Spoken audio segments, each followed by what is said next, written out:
A Leda Lia chegou. Boa noite. E vamos lá, Donfim, a parada é sua, você sabe, né, filho? Vamos nós, né, gente? Bom, eu estava vendo aqui, boa noite a todos, né? Boa noite para quem não falei boa noite ainda. Eu estava vendo aqui que é o capítulo 9 do livro. E quando nós pensamos nesse livro, tem alguns capítulos, por exemplo, tem um capítulo lá, capítulo não, tem uma parte lá que vai tratar de mediunidade curadora. Só que na Revista Espírita tem mais artigos de mediunidade curadora. Então, assim, para cada parte do livro, na verdade, a gente pode fazer um desdobramento para mais textos. Agora, claro que esses que nós selecionamos, daquilo que nós estudamos, nós acreditamos que eles são assim, os que mais completam essa ideia da gente compreender o conceito do vocábulo magnetismo, né, na versão espírita. Gente, eu peço só um pouco de paciência para vocês. Hoje nós estamos recebendo visita aqui dos amigos do meu neto. São 7 crianças. Nós estamos fazendo de tudo para eles não avançar aqui o território, mas crianças, você sabe como é que é, né? Ô, Donfim, então tem um jardim da infância hoje aí. Mas isso é bom, né? Graças a Deus. É isso aí. Então agora vamos começar um texto novo, né? A propósito da revelação do Sr. Bach. Nem sei se é assim a pronúncia. Com certeza não, né? Mas tudo bem. Quem que é a nossa oradora mesmo? Se chama Soraya. Então vamos lá. A oradora, a preceira é a Verinha e a leitora é a Soraya. E a Dona Honória, a Lucélia, a Levi, nós ficamos de butuca. Vamos lá. Uma explicação. A propósito da revelação do Sr. Bach. Sob o título de Carta de um Desconhecido, assinada por Bertelius, o Gran Jornal, de 18 de junho de 1865, traz a seguinte explicação do fato relatado na Revista Espírita de julho último, relativo à área do Rei III, revelada em sonho ao Sr. Bach. O autor se apoia exclusivamente no sonambulismo e parece fazer abstração completa da intervenção dos espíritos. Embora, sob esse ponto de vista, difiramos de sua maneira de ver, sua explicação não deixa de ser menos sabiamente racional. E se não é, em nossa opinião exata, em todos os pontos, contém ideias incontestavelmente verdadeiras e dignas de atenção. Bom, gente, aqui nesse primeiro parágrafo merece-se alguns comentários. O primeiro é que o magnetismo, para nós espíritas, ele é muito importante. Tá? Do magnetismo, que no século XIX já não era considerado uma ciência, é importante a gente reforçar sobre isso, né? Só que as pessoas, igual nos dias de hoje, por exemplo, a gente fala só negro. Então, hoje nós falamos que a palavra negro é uma palavra que, do ponto de vista acadêmico, ela está errada. Porque não existe raça negra. O que existe é cor. Então não é negro, é preto. Porque negro não é cor. Né? E raça só tem a raça humana. Mas não adianta. Hoje em dia é mais fácil a gente falar de negro, quando vai falar dos pretos, e usar o termo negro do que usar o termo preto. Porque está no nosso universo, né? Vamos dizer assim, e das ideias, da mentalidade, né? Então a gente acaba falando negro e está tudo certo. Mas hoje nós já sabemos que o termo negro é um termo que não é mais aceito na academia. Foi assim com o magnetismo no século XIX. Então, Kardec ele preferiu manter o termo magnetismo, porque as pessoas entendiam o que ele estava falando. Né? Mas ele deixa claro isso na codificação, que esse termo já não era mais aceito pela academia. E do magnetismo surgiram duas ciências. De um lado, o hipnotismo, né? Com os conceitos de hipnose, e de outro, o espiritismo. Eu até fiz uma brincadeira no nosso estudo de ontem, né, na reunião de terça-feira. Eu falei assim, sabe o que é isso aqui? Vocês estão vendo no celular, né, gente? Estão vendo, né? E será que está mudo? Não, está vendo sim, Adolfo. Tá. Então, vocês estão lembrados do primeiro celular de vocês? Eu lembro. Não era um tijolão? Mas era um celular, né? Eu não cheguei a ter o tijolão, porque eu demorei a ter. O do Tom, primeiro, era um tijolão. Tijolão, eu também tive o tijolão. Bom, hoje em dia, se a gente for procurar no mercado, a gente encontra desse celular antigo para comprar. Aí você coloca o chip, é um celular, funciona. Alguém tem interesse em ter um celular daquele? Não, né? A gente prefere esse aqui agora. Prefere? Às vezes a avó quer falar com o neto mora lá em Ribeirão, né, Marleninha? Aí faz uma ligação de vídeo e vê o neto, brinca, ri, né? É assim com uma irmã que mora fora, com o irmão, com uma prima, com um amigo que a gente gosta muito e que mora em outra cidade. Então, veja, ninguém mais quer saber do tijolão. Da mesma forma, nos dias de hoje, a gente usa o termo magnetismo. Magnetismo hoje é o tijolão. Está errado os conceitos de magnetismo? Não, não tem nada errado. Né? Só que hoje tem coisa que foi além. Tem celular melhor aí, fazendo uma analogia. Né? Claro que não é de celular que nós estamos falando de fluidos. Né? Então, Kardec vai falando de uma carta, né, que está comentando essa carta, não é? Do rei Henrique III. Então, revela um sonho dele, né? E vai se apoiar no quê? No sonambulismo.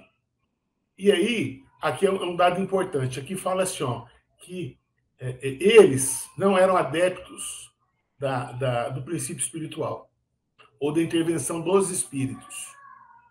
Então, quando a gente estuda o hipnotismo, na academia, no hipnotismo, eles não consideram a intervenção dos espíritos. O espiritismo, sim. Então, está aí a diferença entre espiritismo, a principal, entre espiritismo e hipnotismo. Muito embora as duas ciências trabalham com a hipnose. Ou seja, o que é hipnotizar uma pessoa? A técnica que nós usamos no centro espírita é o passe.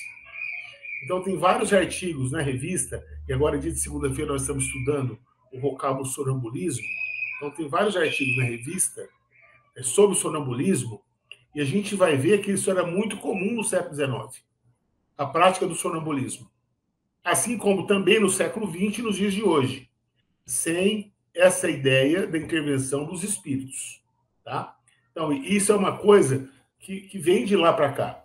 Então, tem grupos que são adeptos do magnetismo, mas não são adeptos da intervenção dos espíritos.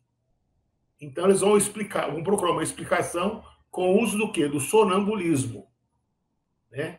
Que é o quê? Quando a pessoa é hipnotizada.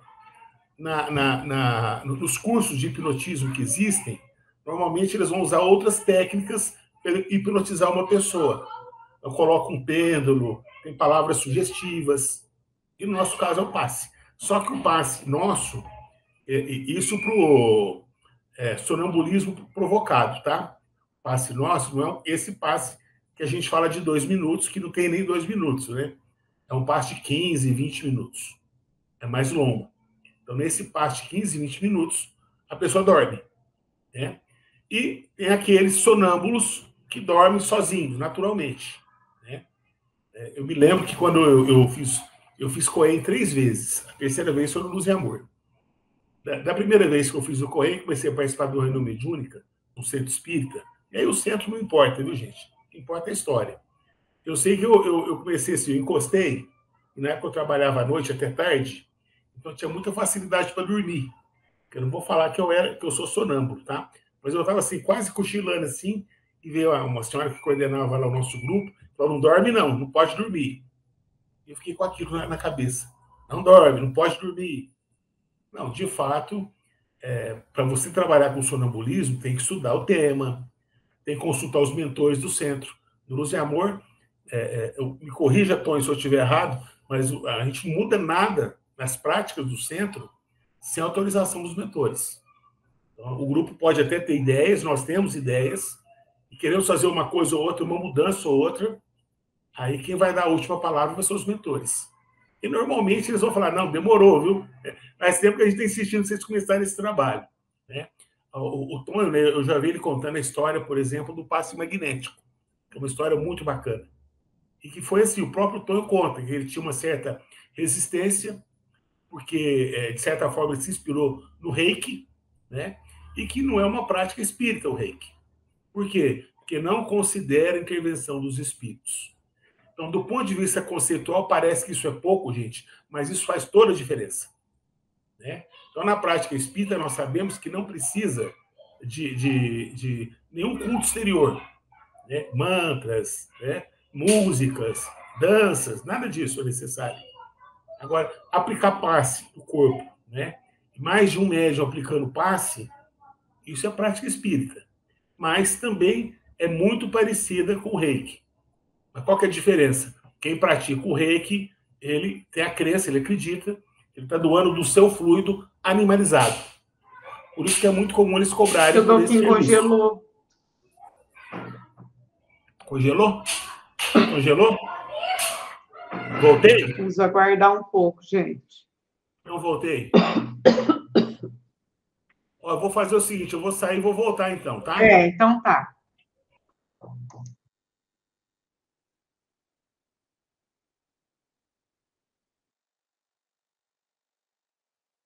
Você também precisou sair, Verinho, ou deu problema? Precisei. O meu filho me fez um vídeo chamada e aí ele estava lá em Rio Brilhante, Mato Grosso do Sul, fazendo as compras, me perguntando o que eu queria, essas coisas, e eu quis atender. Tá certo, tá certo. Mas o Dolphin estava falando... Ele voltou agora, bem. Estava falando normal, ué? Não, bem, congelou. Não estava falando normal, não.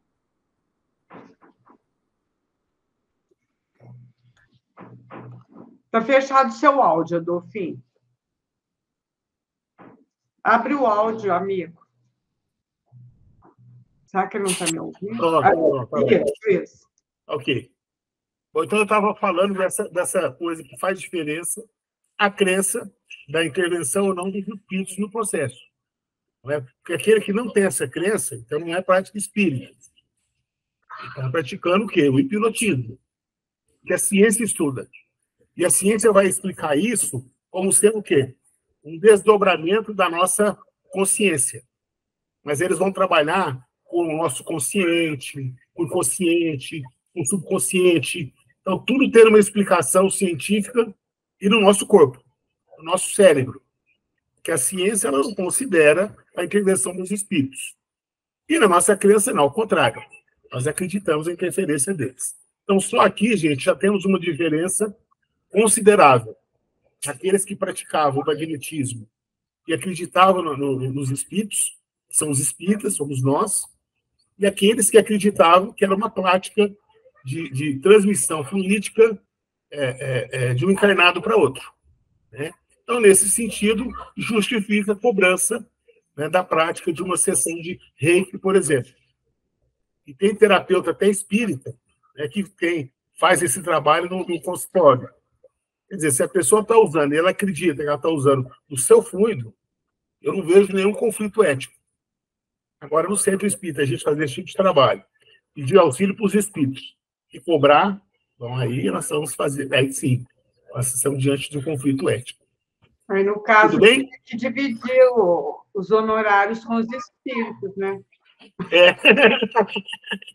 Mas aí... E se for ver ao pé da letra, a nossa parte não chega a 10%, viu? Então, aí honorários. Os espíritos vão ficar satisfeitos, viu? Brincadeira da parte, né? Claro. Bom, vamos continuar. Podemos continuar, né, gente? Podemos. E assim, ó, muitas pessoas me perguntam, e tem gente que às vezes assim, não entende o que eu estou falando, o raciocínio que eu estou seguindo. Ah, mas a gente não pode praticar mais o magnetismo? Pode. Mas para que eu vou usar um tijolão se eu tenho um celular mais novo? Não é? Ou seja, quando eu falo que estou praticando magnetismo, eu estou falando que eu estou usando só do fluido animalizado. Não, então, eu vou aplicar um passe. Porque ao aplicar o passe, tem a transmissão fluídica do encarnado. Ela não deixou de existir. Mas na nossa crença, quem vai exercer a principal influência fluídica são os espíritos bons, porque a potência fluídica deles é infinitamente maior do que a nossa, né? Então, não dá para competir, do ponto de vista da potência fluídica, o nosso fluido de encarnados, mesmo sendo a Marlelinha e o Tonho, que são muito mais evoluídos que eu, ainda que fosse Chico Xavier que estivesse entre nós, muito mais evoluído, mas não dá para a gente comparar a potência fluídica do encarnado com a potência fluídica dos espíritos bons. Não dá. Então, na nossa crença, nós reconhecemos que somos o quê? Pequenos e que temos que ser humildes. Eu estou falando que nós somos, mas temos que ser humildes para contar com a boa vontade dos benfeitores. E eles certamente que quando, da nossa parte, o trabalho for sério, e a gente tiver vontade de auxiliar o próximo, os bons espíritos não vão faltar. Muito pelo contrário. Vão estar sempre conosco, né? Em nome de Jesus. Tudo bem? Vamos continuar, então? Tudo bem, Adolfinho. Então, vamos lá. Contra certos magnetizadores ditos fluidistas, que não veem em todos os efeitos magnéticos, senão a ação de um fluido material, sem levar a alma em conta, o senhor Bertelius faz esta representar o papel capital. Ele a apresenta no seu estado de emancipação e de desprendimento da matéria, gozando de faculdades que não possuem estado de vigília. É, pois, uma explicação do ponto de vista completamente espiritualista, se não inteiramente espírita, o que já é alguma coisa para a afirmação da possibilidade do fato por outras vias que não a da materialidade pura, e isto num jornal importante. Bom, então está falando que o senhor Bertelius apresenta, no seu estado de emancipação, muito provavelmente o senhor Bertelius é um médium que fica em estado de sonambulismo, né? Emancipação, desprendimento da matéria, gozando de faculdades que não possui em estado de vigília. Isso que nós já vimos, para quem está estudando o sonambulismo, que quando a gente entra em estado de sonambulismo, há o desprendimento da matéria. Assim como no sono. A diferença é que no sono, quando nós sonhamos, o desprendimento ele é mais simples, né? E, então, quando a gente acorda no outro dia, a gente tem uma lembrança do sonho. Não são todos os dias, mas temos lembranças, né? E algumas vezes faz todo sentido a lembrança do sonho, ou é um encontro com um ente querido que já desencarnou, e a gente acorda feliz, com a certeza de que aquela pessoa está bem, e de fato o espírito está bem. Ele quis mesmo se comunicar, quis transmitir para nós, que já despertou e está bem, né? Então esse é um ponto, né?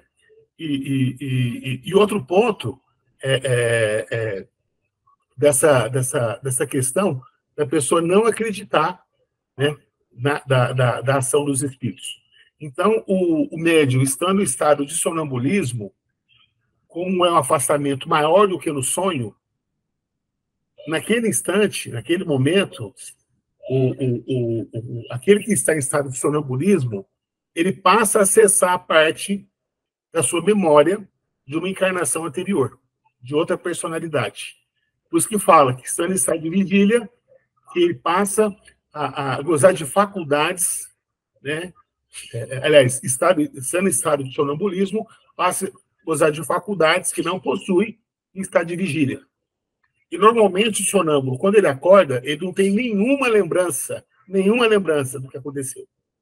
Porque o estado de afastamento do corpo físico é maior, é um processo maior.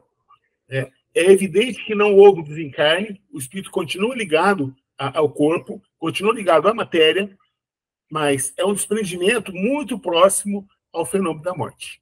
Tá? Então, nesse sentido, é que o espírito ele gosta do quê? Nesse estado de emancipação, ele gosta do quê? De sua memória, né? de vidas, ou pelo menos de uma vida passada.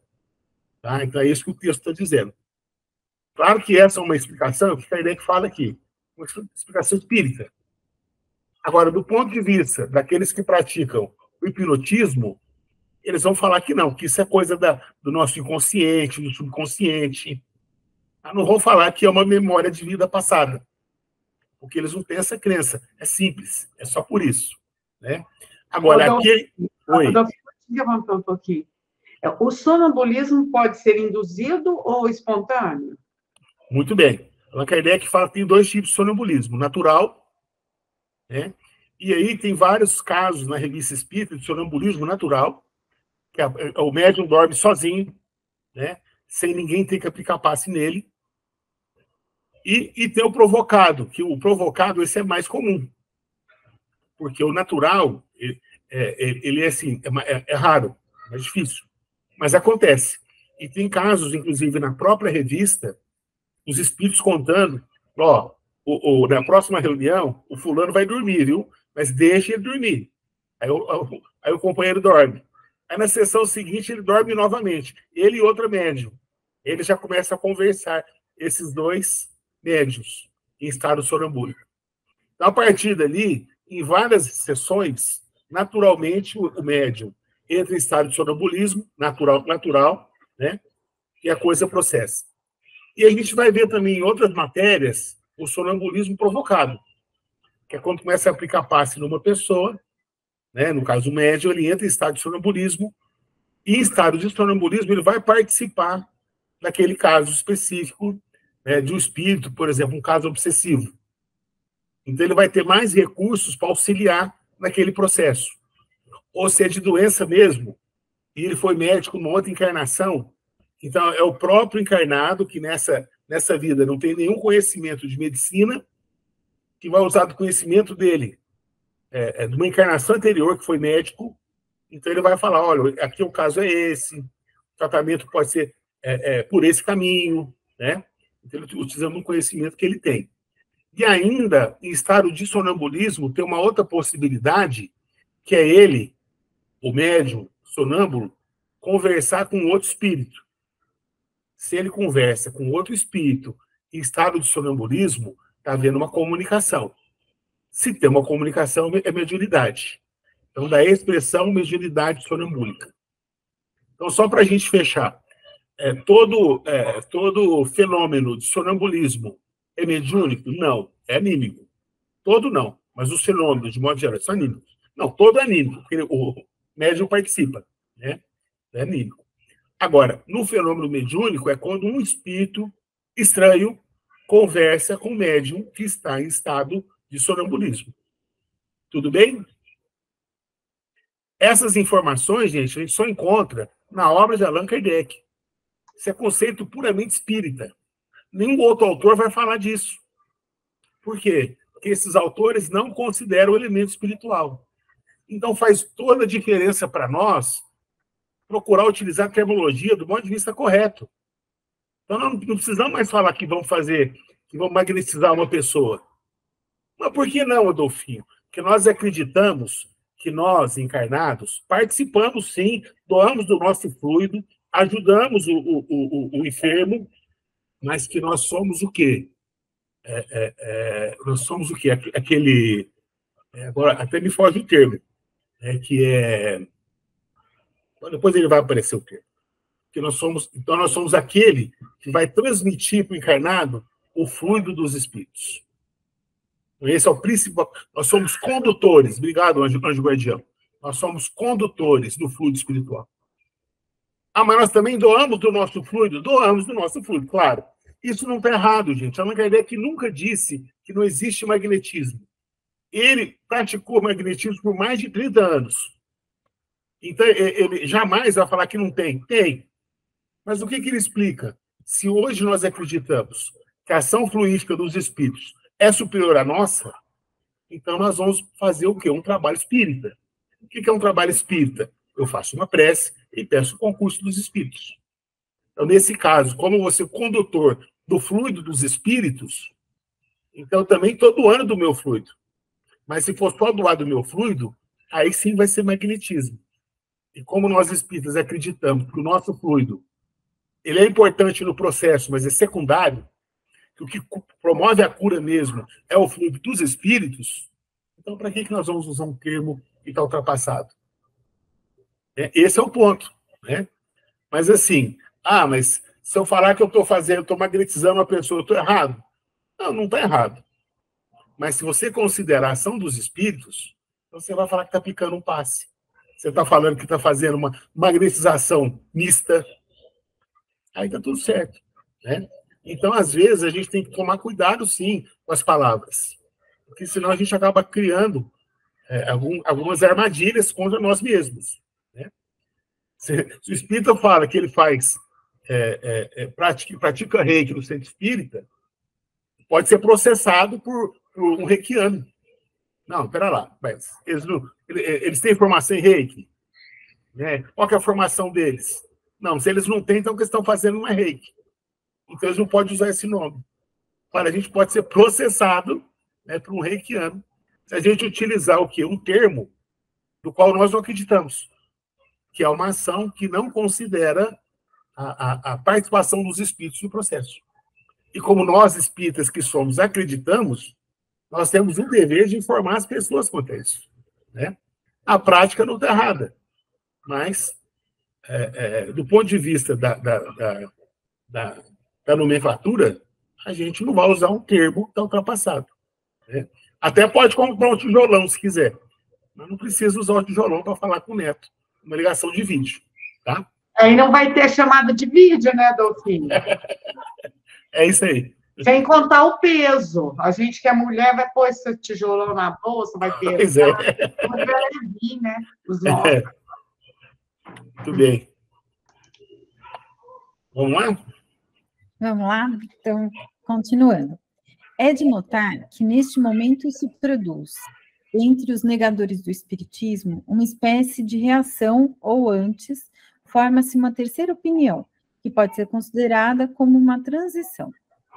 Hoje, muitos conhecem a impossibilidade de explicar certos fenômenos só pelas leis da matéria, mas ainda não podem decidir-se a admitir a intervenção dos espíritos. Procuram sua causa na ação exclusiva da alma encarnada, agindo independentemente dos órgãos materiais. Incontestavelmente, é um passo que se deve considerar como a primeira vitória sobre o materialismo. Da ação independente e isolada da alma durante a vida, a esta mesma ação depois da morte, a distância não é grande.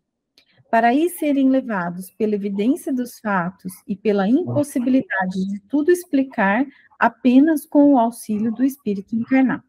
Vocês estão vendo, gente, o que está em jogo nesse artigo? Né? O que está em jogo nesse artigo? Que é o quê? A luta contra o materialismo. Então, quando nós falamos que acreditamos na ação dos espíritos, nós estamos dizendo o quê? Que existe vida além da matéria. Nós estamos negando o materialismo.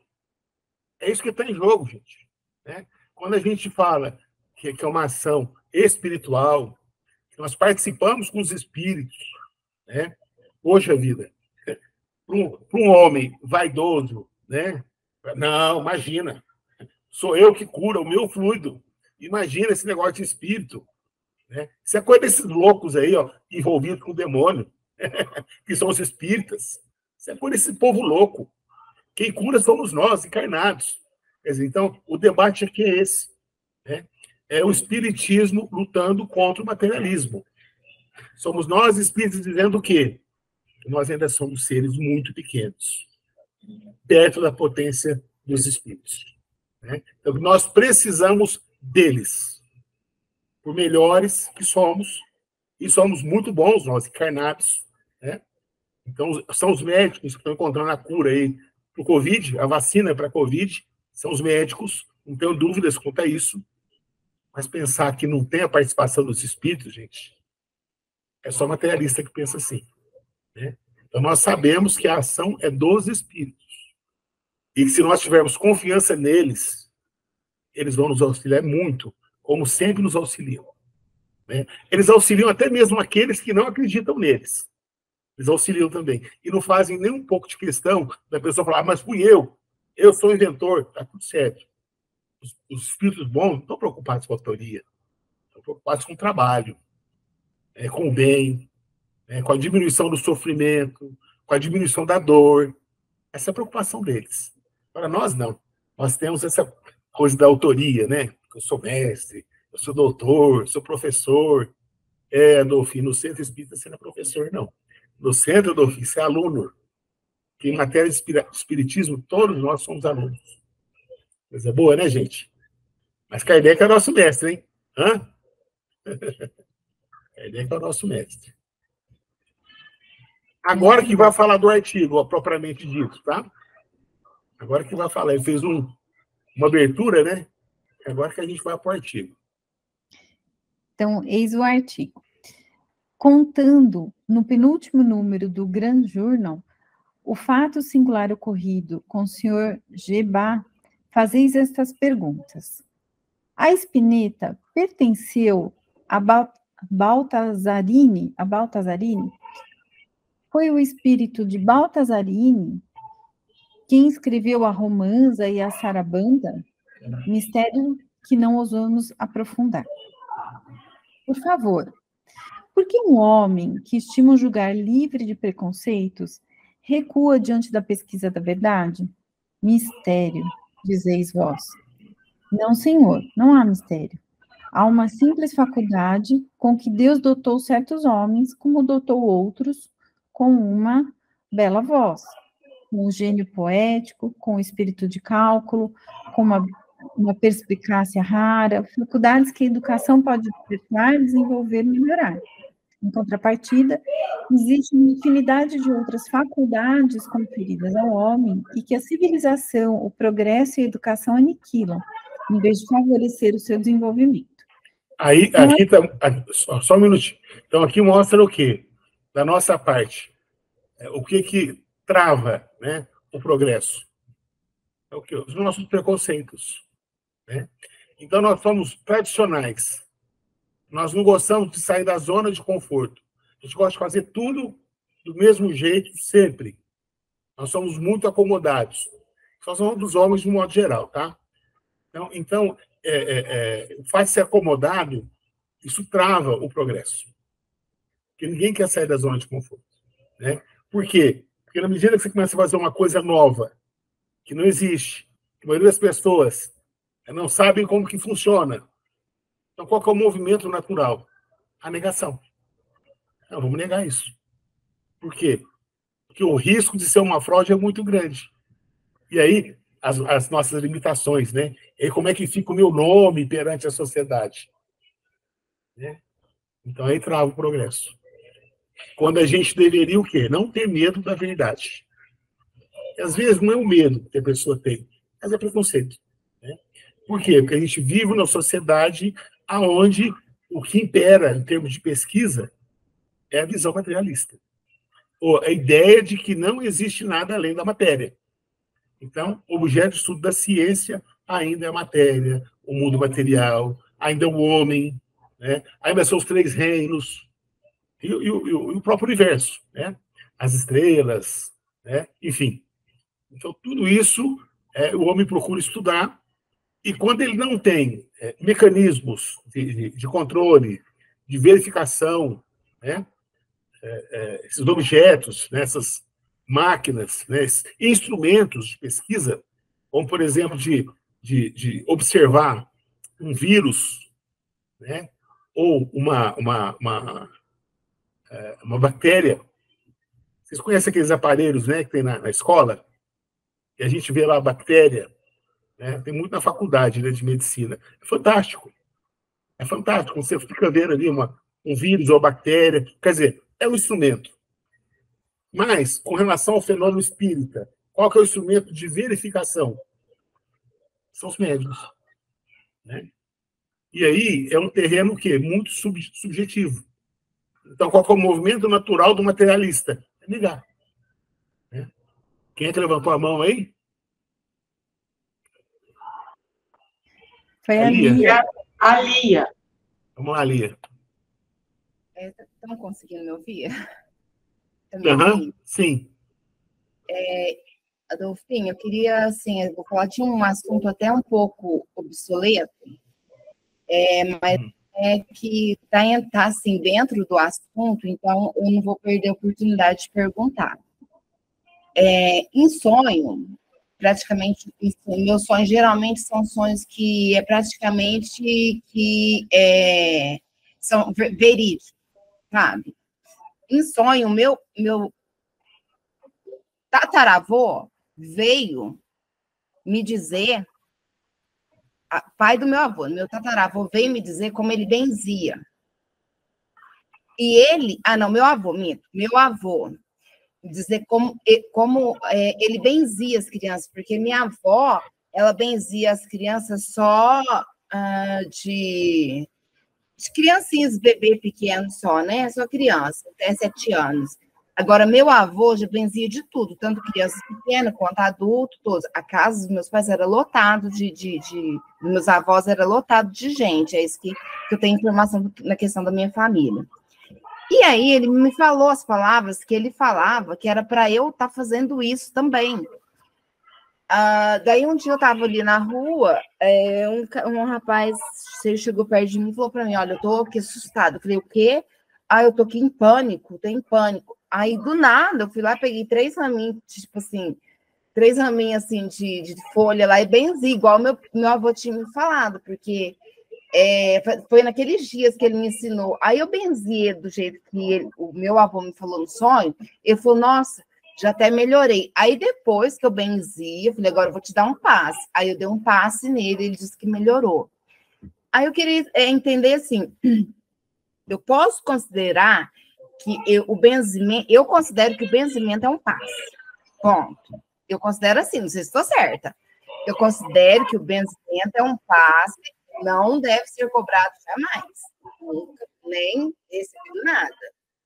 Mas aí eu não consegui, quando eu fui fazer, eu não pedi assim que venha um espírito superior para me ajudar, não pedi, na hora eu não pedi nada. Você acha que eu pedido, ou faço direto do jeito que eu vou mesmo? Eu acho que eu estou sempre bem acompanhada, porque eu começo a estudar desde manhã até a noite. Então, eu acho que o meu anjo da guarda está sempre perto de mim.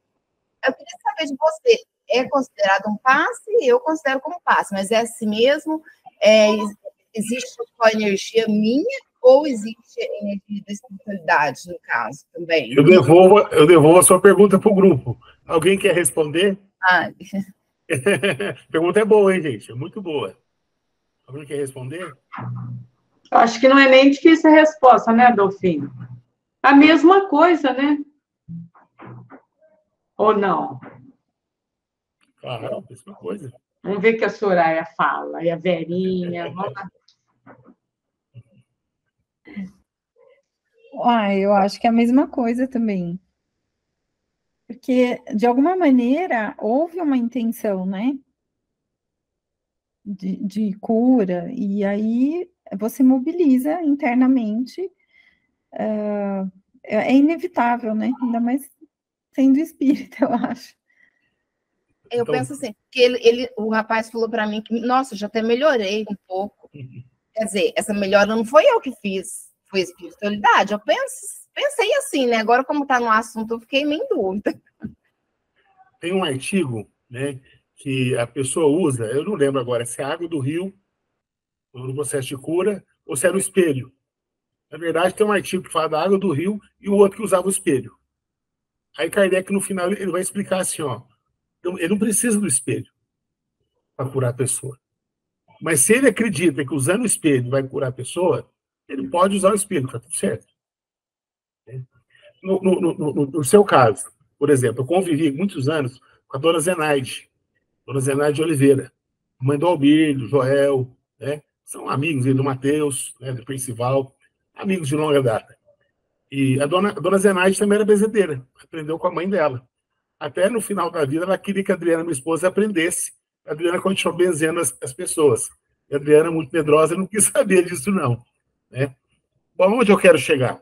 Se a pessoa procura um benzedor, uma benzedeira, se a pessoa tem fé no benzedor, numa benzedeira, você vai benzer. Tem algum mal? Não. Ô, Dolfinho, tem algum problema? a dona Honória está aqui, ela benze. Aí, ó, dona Honora, tá vendo? Ela benze, dona Honora, ela sempre conta para nós. Aí. Dona Honora, cadê você? Eu acho sim, Marlene. Ah lá. Eu passo minhas orações aqui, né? Ela tem fé, ela recebe, não é verdade? Eu peço a Deus, Jesus, os guias, mentores espirituais, né? Para levar a melhora para aquela criancinha, para ela dormir bem, se alegre, feliz, tranquila. Assim eu peço, eu tenho fé, e a pessoa também tem que ter. Só que hoje eu estava falando para minha filha, a Gil, falei assim, tem gente que se não trouxer aqui, não adianta o bezerro. Quer que eu benzo pessoalmente, eu benzo de longe, falo, gente, eu posso benzer. Não, mas eu quero levar a criança aí. Falo, tudo bem, pode trazer, mas às vezes não pode trazer naquele dia, eu falo, já vou benzer agora. Mas acho que eles não acreditam que valeu, sabe? Porque os netos da Isa, eu benzei eles daqui lá em São Paulo. E nunca, ela falou que não valeu, né? Eu benzei a Vitória Melissa lá de Londres, eu benzei aqui. Eu acho que vale a benzeção, né? A pessoa tendo fé. É igual Jesus falou, tua fé te curou, né? Então a gente reza com fé, mas a pessoa tem que ter fé também, né? Então, tudo passa pela crença. Qual que é a nossa crença? Mesmo sendo médico, né? E aí ele vai cobrar, porque ele vive disso, né? Mesmo sendo médico. Qual que é a nossa crença? A minha crença é que os espíritos, eles podem muito mais do que eu. Então, assim, quando eu tinha problema com a sala de aula, eu sou professor. Eu tinha aquela classe que ninguém queria dar aula para aquela classe. Todo mundo, assim, quando batia o sinal que saía, era um alívio. O Zil entrava na porta da sala, assim, ó, antes de entrar, fazia uma prece para Eurípides Parçanufo. E o professor, não sou bobo nem nada, né? Ó, senhor Eurípides, você entra comigo nessa classe. Agora, se ele entrava comigo ou não, eu não sei.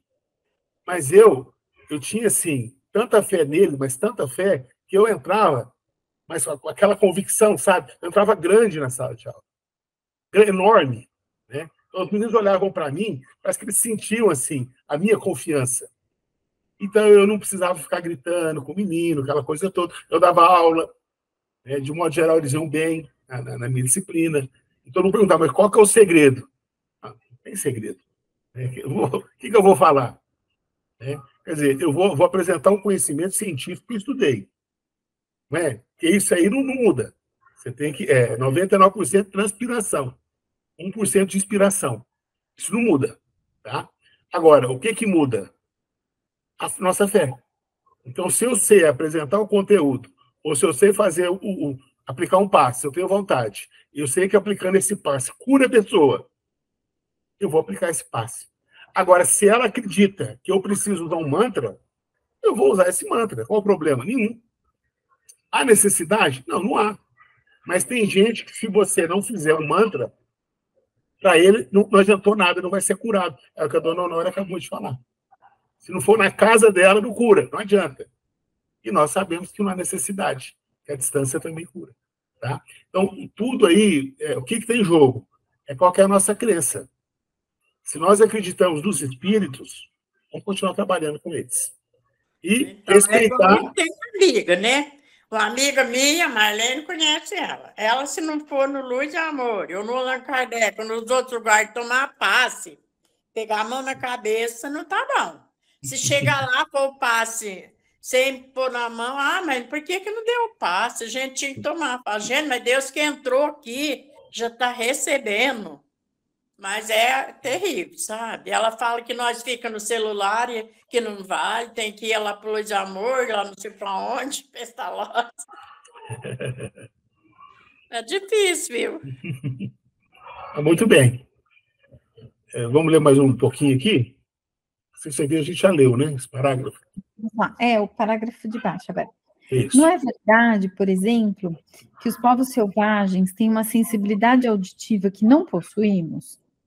Que, aplicando o ouvido no chão, distinguem o passo de um homem ou de vários homens, de um cavalo ou de vários cavalos, de um animal selvagem a grande distância? Aqui, antes da resposta dessa pergunta, que é muito interessante, preciso lembrar o seguinte, gente, que na época de Kardec, no século XIX, o termo selvagem está correto, para aquele momento histórico. Para os dias de hoje, não. Então, são povos primitivos. A gente não pode mudar o texto de Kardec. Quem muda o texto do autor é só ele. Então, para os dias de hoje, esse trecho ele está inadequado para os dias de hoje. Então, merece aqui uma nota de rodapé dizendo que, de acordo com mudanças na descobertas da ciência, né, hoje existe um entendimento que não existe cultura superior ou cultura inferior, ou que existem homens selvagens e homens civilizados. Existem culturas diferentes, mas são culturas, e que todas devem ser respeitadas, né? Essa pergunta, de certa forma, já corrobora com essa afirmação da ciência. Porque, veja, a resposta aqui, pelo visto, ele já faz a pergunta, passando a ideia de que a resposta é sim, né? E a resposta é sim mesmo. Quer dizer, os povos antigos, eles tinham uma certa sensibilidade auditiva? Tinham. Eles desenvolveram essa sensibilidade? Desenvolveram. Né?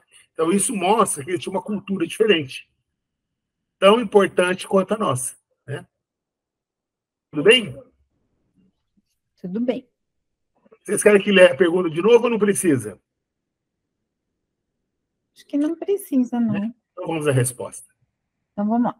Também não é verdade que eles medem o tempo com precisão sem ampulheta, sem relógio? Que dirigem com segurança sua marcha através de florestas virgens ou suas canoas nos rios e no mar, olhando as estrelas sem o concurso da bússola e sem qualquer noção de astronomia? Enfim, não é verdade que curam suas doenças sem médicos? Que sabem tratar as picadas dos animais mais venenosos com ervas simples, que distinguem em meio a tantas outras e acham aos seus pés? Não se sabe que curam as mais perigosas feridas com terra argilosa? E não podem, como me dizia tão judiciosamente, nos confins dos Estados Unidos, um chefe de peles vermelhas, que o grande ser sempre pôs o remédio ao lado do mal? Olha, gente, isso aqui, nós estamos diante do quê? Da chamada sabedoria popular. Claro que aqui Allan Kardec ele faz uma referência com povos, né, que viviam em comunidades mais afastadas, que eles chamam de povos selvagens. Seria quem que até nos dias de hoje ainda vive numa comunidade indígena, sem o contato com a nossa, o chamado homem civilizado, né? Embora esse termo também não é correto, mas enfim, que ainda mantém a sua tradição, a sua cultura, né? Então está falando desses povos. E de fato eles têm muitas coisas boas, né? E uma delas é justamente o quê? O conhecimento das ervas. Então, o espiritismo, a história do espiritismo, ela está muito ligada à história da homeopatia, né? E também da fitoterapia, né? Certa feita, eu entrevistando o Dr. Fritz, eu fiz uma pergunta para ele, eu nem me lembro qual que é a pergunta, mas eu falei, Dr. Fritz, mas por que tem as doenças curáveis e as incuráveis? E ele, daquele jeitão dele, né? Mais assim, enérgico, né? Não existe doença incurável. A cura está na natureza. Não existe doença incurável. A cura está na natureza. A cura está nas plantas, nas ervas, nas raízes, nas folhas. E o que nós precisamos fazer? Nós temos que estudar a eficácia das ervas, das folhas, das raízes, né? Em nome desse medicamento, não é? Que é um medicamento menos agressivo que esses remédios que nós compramos e que pode prolongar, né, a nossa saúde, né, a nossa qualidade de vida, enfim, né? Então, tudo isso está à nossa disposição.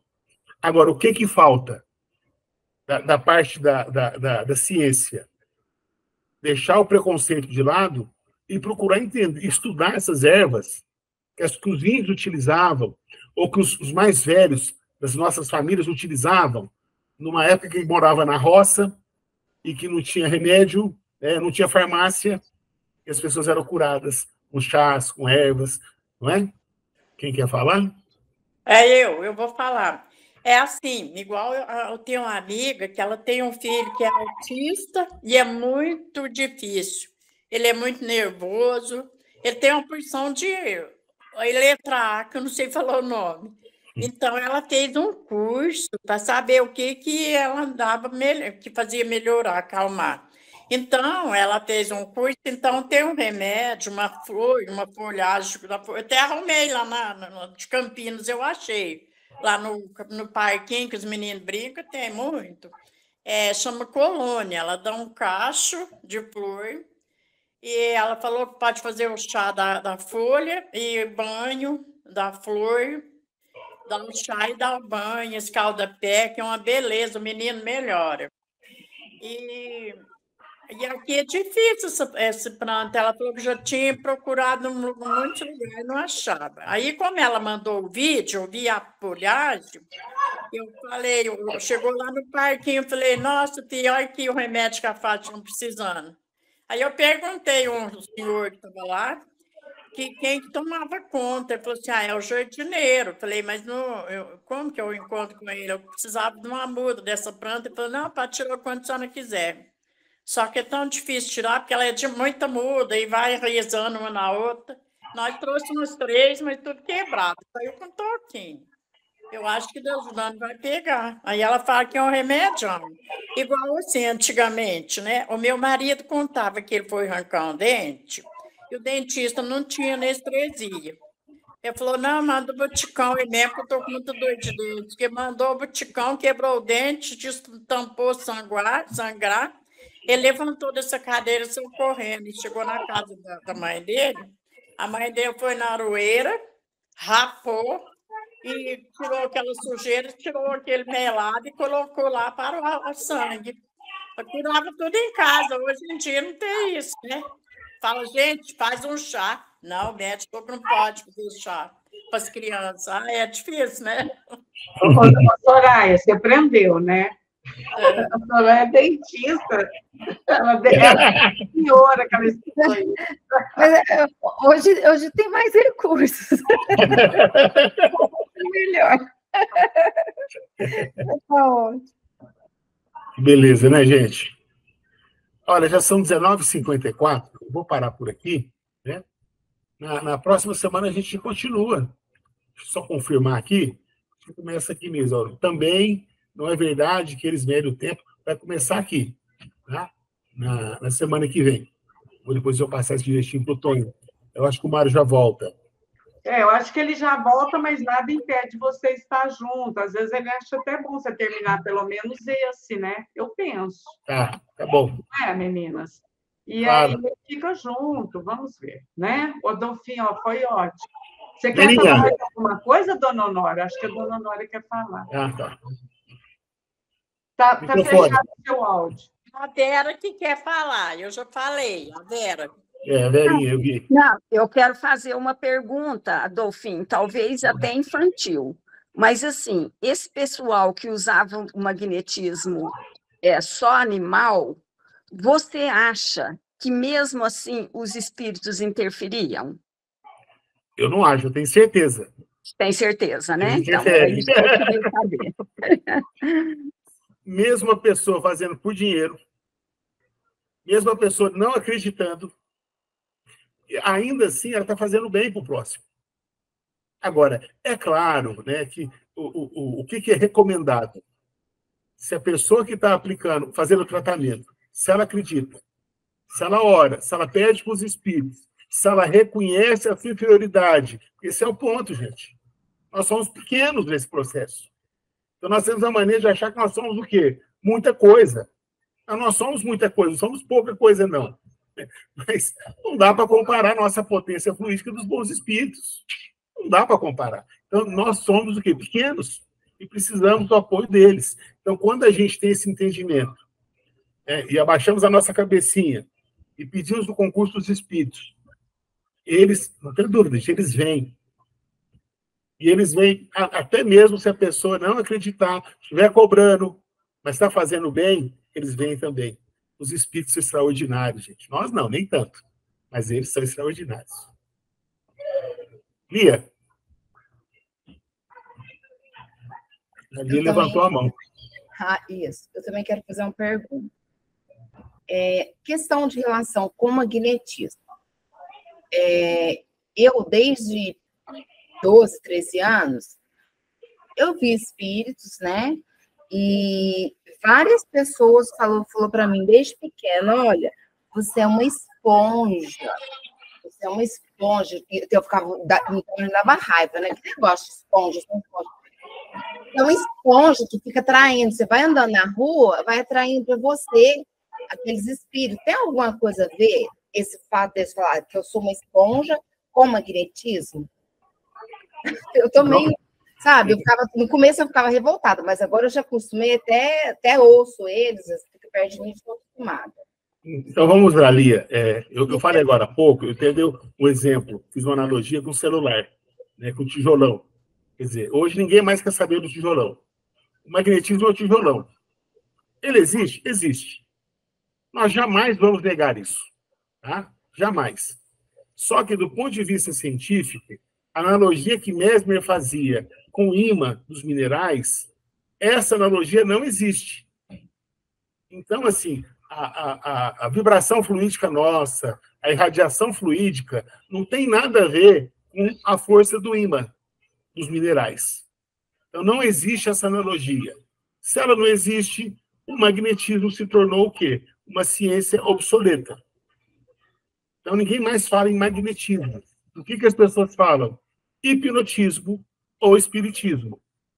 No hipnotismo, são aquelas pessoas que acreditam que há influência de uma pessoa para outra, mas só de encarnado para encarnado. Hipnotismo. Então, a explicação sempre vai estar lá no cérebro, nos níveis de consciência, consciente, inconsciente, subconsciente, que a ciência estuda. E para nós espíritas, o que nós estudamos? A ação dos espíritos no processo. Então, dizer que existe o magnetismo, ele existe. Né? Agora, mas eu não preciso usar o termo magnetismo mais. Por quê? Porque nós sabemos que os espíritos também agem. E quando eu falo só em magnetismo, eu estou negando a ação dos espíritos. Entendeu, Lia? Então, assim, a gente não fala mais em magnetismo. A gente fala em quê? A gente fala em ação dos espíritos, em ação fluídica, em passe. Passe. É isso. Né? Agora, é a mesma coisa? É a mesma coisa. Mas qual que é a diferença? É que uns acreditam que não tem ação dos espíritos e o outro grupo acredita que existe ação dos espíritos. Nós estamos no grupo que acredita na ação dos espíritos. Nós estamos no grupo que acredita que quem cura de fato são os espíritos. Né? O doutor Felipe sempre falava, não agradeça a mim, agradeça a Deus. É ele que te curou, toda vez. E ele, daquele jeitão dele, né?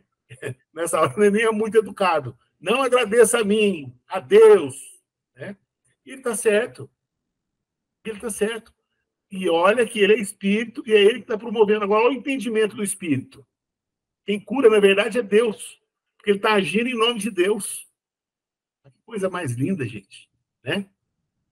Bom, enfim, é isso aí. Tá? Infelizmente, o nosso tempo chegou, viu, gente? 20 horas.